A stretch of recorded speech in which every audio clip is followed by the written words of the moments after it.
Wow, what a night. Before I get started, I just want to say, when Steve called me about this award, the first person I asked would they come with me was my wife, because I figured if I was walking in a dark room, I needed a light to shine on me. So I brought my shining light, my lovely wife, Dr. Rhonda Williams.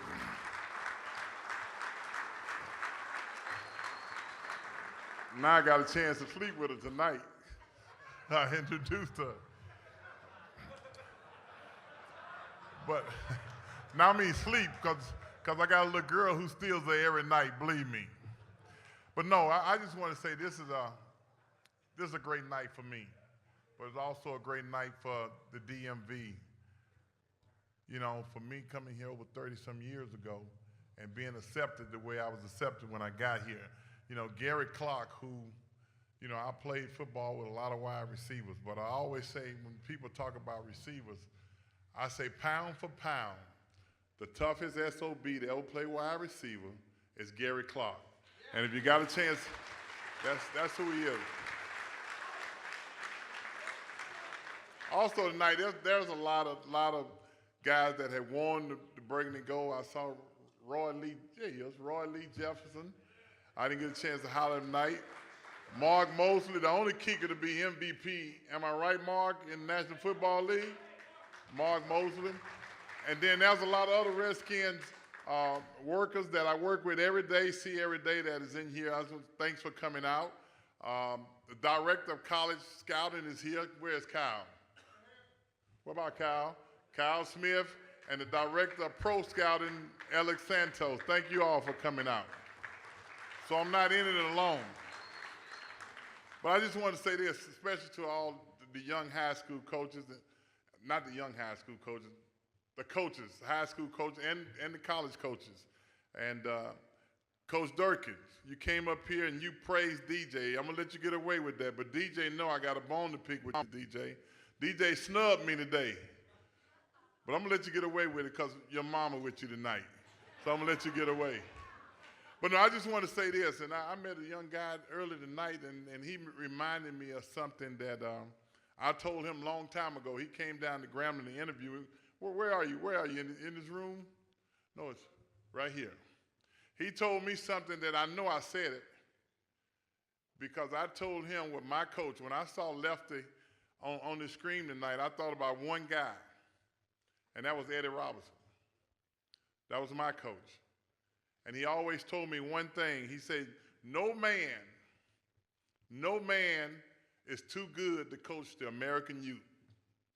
So when I saw the high coach from Westfield get up here and talk about his team, I saw the high school guys come up and get the awards 25 years ago. I was just talking to some of the guys that I coach at a high school. My high school that I went to school, I was fortunate in the house and coached my own high school. The field was Doug Williams Field, 5 miles from my house in Zachary, Louisiana. Coached a team that knocked one of the greatest quarterbacks to ever play in the National Football League, played his last high school game against a Doug Williams coach team. And you know who that was? Peyton Manning. We beat Peyton Manning, and we're going to celebrate that win 25 years this summer in Zachary, Louisiana.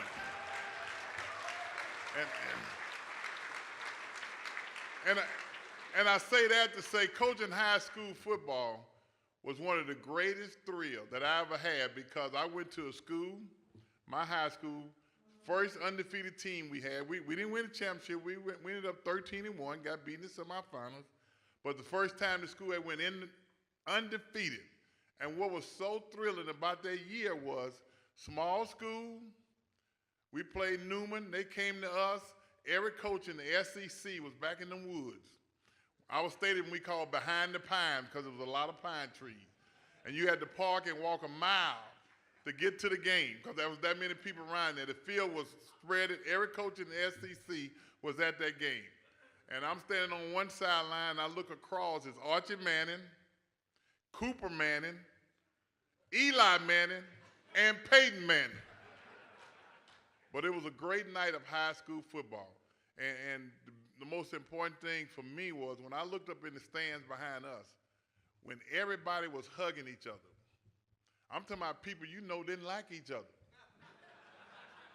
They was hugging each other, but it shows you the power of athletics.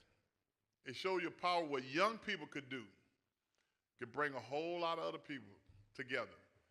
And I learned that lesson. I enjoyed that.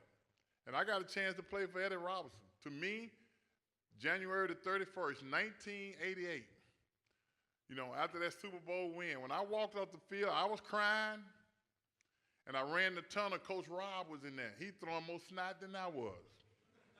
And we just hugged. And he told me one thing. I just threw 4 TD passes in the second quarter. He told me it wasn't about the 4 TD passes. He said it was all about getting up off the turf. That's when I got hurt. He said getting up off the turf. He said when you get knocked down, he's always told us we can do anything. We've done so much with so little, we can almost do anything without nothing. That's where it was at Grambling, because we didn't have a lot, but we got a lot out of what we had. And when he told me it was about getting up off the turf, and I'm saying that to say for some of you young guys, you're going to get knocked down. But the most important thing is getting up and finishing.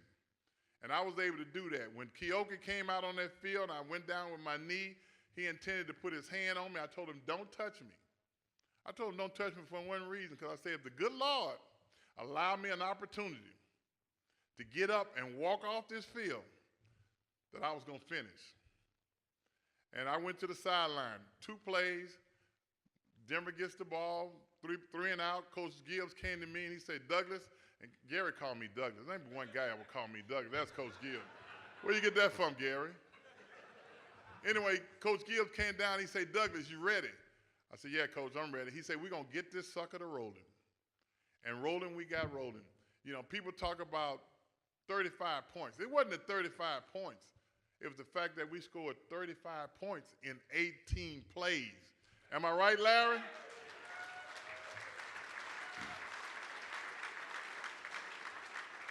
Which tell you one thing, it's not an individual sport. It's a team sport that every individual has to do their job. And that's the most important thing. When you're working with a team, you got to make sure everybody does their job. And Gary said that, I'm up here, I'm in charge of picking the personnel. No, I got a team. I ain't going to get away. I ain't going to let him get away with that, Kyle Smith. I ain't going to let him get away with Alex Santos. We work together. It's our job to make sure we're able to bring what this area deserves, and that's a good football team. Yeah, I'm sitting over here with somebody who's talking about Philadelphia. We spotted them 1. We spot you 1. We still up 2-1. I want you to understand that. And we can't afford to let them get closer. So I'm just saying to you all, this is a great night for me to be honored tonight with the Founders Award from the DC Touchdown Club. Because, hey, I appreciate everything that had happened to me 30-some years ago when I came here, didn't know what to expect. But I do know the first time I put on the burgundy and gold and ran out there rocking RFK. When I walked out there and you look at the bleachers moving, it was unbelievable. You walk out the dressing room and the fans can hit you on top of the head. I mean, that's pure love. And I just want to say thank you for allowing me that opportunity. And being able to bring a championship home in 1988 was one of the greatest thrills that I can ever experience in my whole life. So I just want to say thank you for awarding me, the committee for inviting me. Steve, thanks, the whole committee, Doc Walker. Let me tell you about Doc Walker, man. No, I won't tell you about Doc Walker. We don't have time to talk about Doc Walker. But I just want to say thank everybody for tonight. Thank you.